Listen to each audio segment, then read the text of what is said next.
Инвестирање во големи капитални инфраструктурни проекти е дел од предизборната кампања која ја презентираше кандидатот за градоначалник од редовите на СДСМ, доктор Николов. Најголемиот и неостварен сон на многу штипјани, изградба на брана на река Отиња, ќе стане реалност.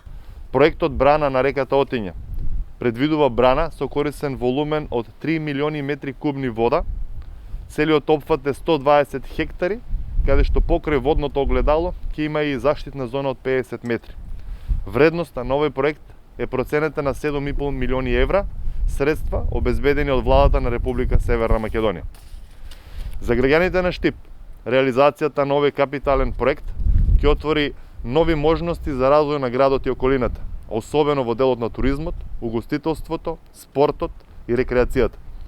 Браната на реката Отиња ќе донесе промена на климата, заштита од поплави, но и место за рекреација. Населбата Сутлак и блок 2000 ќе се поврзат со улица која ќе поминува преку круната на браната, а со ова ќе се отвори можност за развој на овој дел од градот.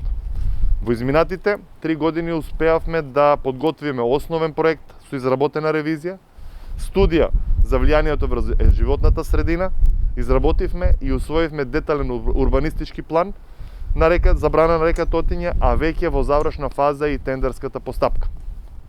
Брана на реката Отиња ќе има, тоа благодарејќи нова политичка гарнитура со помош на владата на нашата држава.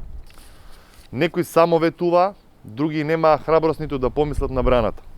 Ние ветивме и започнавме со реализација на деценискиот сон на штипјани.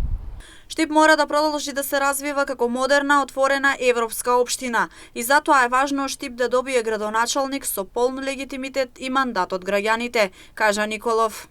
На 13 декември излезете и искористете го вашето демократско право на глас, а Штип да продолжи да биде во сигурни раце. Изборите ќе се одржуваат во време на пандемија со почитување на мерките и протоколите за заштита од невидливиот непријател.